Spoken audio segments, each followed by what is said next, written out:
Scream 7 was partially written and directed by longtime veteran writer of the franchise, Kevin Williamson. Sidney Prescott is living her best life as of yet. She's put past the Ghostface trauma. She has 3 daughters and a loving husband, but as mysterious messages once again come a-ringing, her daughter is now at risk of a new serial killer. It would be hard-pressed for me to do this interview without slightly acknowledging the elephant in the room regards to Scream 7. I'll keep it relatively short because I don't think most people A, really care, and B, don't really want to hear it, but clearly speaking from the past films that we had seen in this franchise, this was supposed to be a continuation of the story arc with Sam Carpenter and Tara, and those involved Jenna Ortega and most importantly Melissa Barrera, and Melissa Barrera was unceremoniously let go of the franchise after some tweets in relation to the Palestinian conflict. And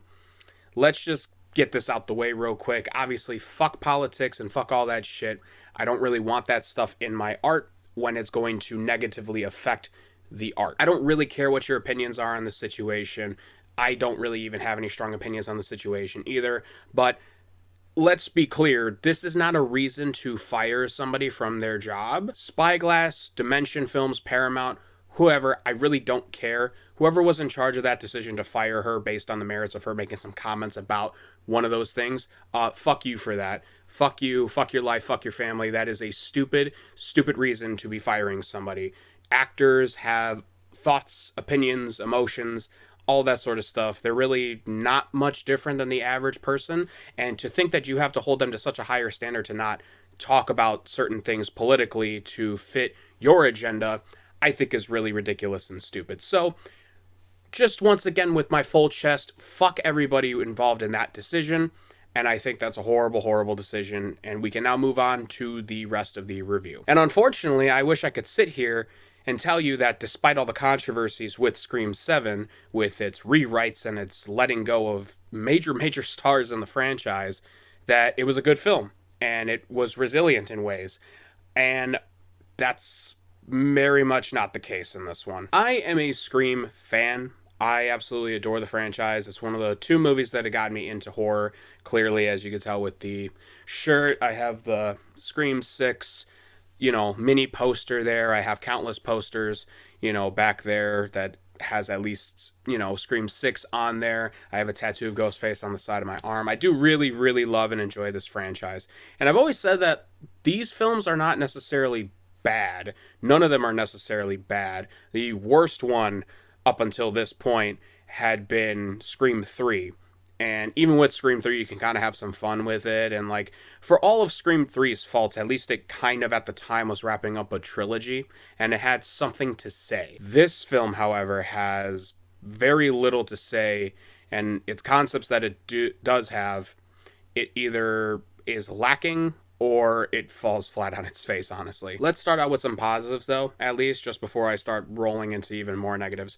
Neve Campbell is Sidney Prescott. Fantastic, as always. I love her as a character. She's one of my favorite horror characters of all time. She deserves a lot of praise for what she has gone through with these franchises, holding it up, things of that nature. While I do really, really like Scream 5, it's kind of bumped up in my rankings throughout the few years that it's been out. I still wholeheartedly agree that Scream 5 with Neve Campbell as Sidney Prescott was very much a glorified cameo. I get, nowadays I understand what they were trying to do with Scream 5. They were trying to pass it on to the new generation, which is the right call, but there's better ways to do that. And then to not even have her in 6 really at all kind of feels weird. And now we're back here with Sidney. And I gotta say, I do enjoy a lot of the character stuff with her. Specifically her and Isabella May, who plays her daughter Tatum. Her daughter Tatum being a reference to one of the characters in a previous Scream movie. And their dynamic, for the most part, I did enjoy.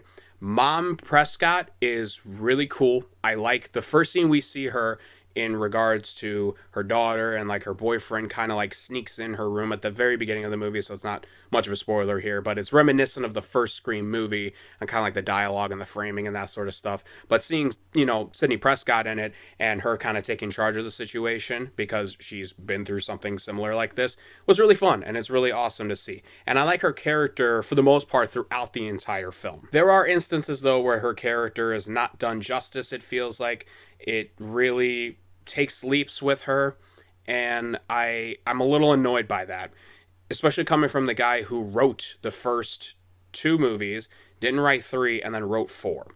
So this guy's had a good track record with this franchise, right? Like, I think it's really, really frustrating to sit here and to look at the past works that we've had and to now see what we've gotten, and wow, I'm so disappointed with it. But back to the positives with it, obviously Sidney Prescott's great, but Isabella May as the daughter of Tatum Evans is actually pretty okay. Some of the character decisions are a little weird, but I can kind of maybe pass it off because it's teenage angst and all that good stuff, but like, she's fine. I don't hate it. I hate her friends, that's for certain, but we'll get to that a little bit later. Isabella May as this character is like, I kind of wish they did a little bit more with her. They make her very unlikable at points, but then she has character points that do make sense, and again, it's wrapped up not so nice. The script really should have had another couple pass-throughs, maybe. They should have probably flipped the script entirely, because the concept of this story is wildly, like, insignificant in the grand scheme of things. It is very apparent that this is like thrown in last minute, and it's not Isabella May's fault. It's not Sidney Prescott, Neve Campbell's fault. It's solely down to the company and the writers and the directors for this film. And the last big positive that I have is honestly the kills for Ghostface are pretty interesting and a little bit more gruesome than you would think. There's some creativity, and if that's all you're going for, I think you'll enjoy a lot of them.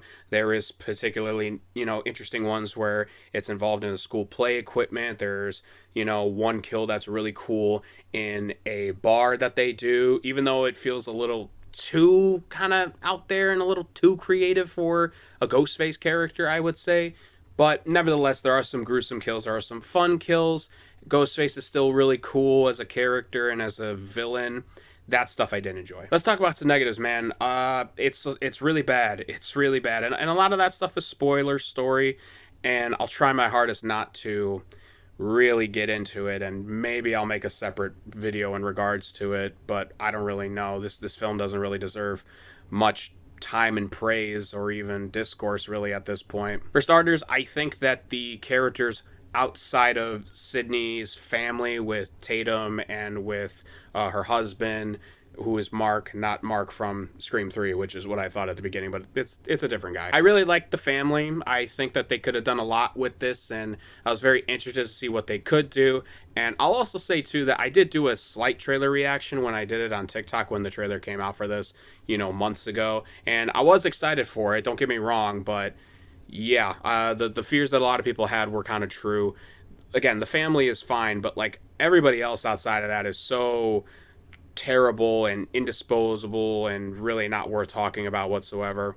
Mckenna Grace is somehow in this movie. I don't know why she's even in this movie. She's really not great in this as her character. She's got another friend who's not great. There's two guys in this movie that are really, really horrible, and they lean really heavy into the I'm the creepy guy, Billy Loomis, Stu Macher type, and it's very annoying and very apparent. This film feels so lackluster. It's so bad. And I said, and I watched a review and read some things, and someone had said that this film feels intentionally bad at times. And yeah, I could see it. It stands out pretty harshly how horrible it is. And Kevin Williamson as a director was just not the right move here, unfortunately, because there's a lot of like choreographed scenes that don't really go well. I mean, there's one where they kind of shimmy down a hallway that's kind of shown, or in between a wall. It's shown in the trailer, and that's a little fun. But like, there's a lot of other things that they do involved with this film as a direction, and it's just not well executed. This whole film is really just not well executed in the grand scheme of things. And I think that there's even points of like camera direction, which is just really not great. There's really hyper focused shots on people where everything in the background is so blurred out. It looks like an AI sort of like outlining of somebody. And it's really ugly to look at. And even with Gale Weathers, Courteney Cox coming back as his character, and the two twins from the previous two movies coming back as well, they're fun to have around, and it's nice to see them, but like, why are the three of them together really makes no sense. And how they even get introduced in the story is kind of crazy, and then they kind of just go away for a while. And again, nothing really builds on itself as a positive outside of like the first little chunk of the movie and the little bits that you have with Sidney and her daughter. There's a lot of inconsistencies in the plot, and the Ghostface killers, my God, if you would have said 6 with Scream 6's Ghostface killers being the worst, you could argue that. You could argue Scream 3, right? There's been a couple bad ones. Scream 7's killers revealed are genuinely one of the worst things I've ever seen in this franchise. And it's very annoying because this franchise should be held to a higher standard. It's done a lot of great things. And I'm sitting here today going, wow, I don't know where they go from here. I really, really don't, because I don't care about Sidney's daughter. They kind of rendered Sidney a little useless, and not to be ageist or whatever like that, but like, Neve Campbell's really not getting any younger, and like, I think if they would have done a good story here, it could have really catapulted this, franchise a little bit longer. But now I'm sitting here looking at this film and I'm going, what's next? What do they have to do? And I remember hearing from, it's a great YouTube channel, by the way, Dead Meat, if you're ever interested in horror, and the content of all that sort of stuff, they're a great channel to visit. One of the things that they had said, and I fully agree with, is that the Scream movies are very much a state of the union of the horror genre at the time, or between the time from the last one to the one that's coming out. And you could see that definitely from Scream 1, obviously, and Scream 2. Scream 3 kind of does that a little bit, but from like 3 to 4, that's a good one. And then from 4 to 5, that's another good one. And the pattern between those is there's like 10 or 11 years in between those movies. So there's a lot of content that you can kind of pull from and you can kind of play with. This film came out, 3 years after 6 came out, I want to say. That's not really a lot of time. And there's also major rewrites for the story too. And it touches on some things that could be interesting to do, but it's not the right time to do it. And even if it is the right time to do it, it's not executed really well. That's me kind of dancing around some of the spoilery stuff.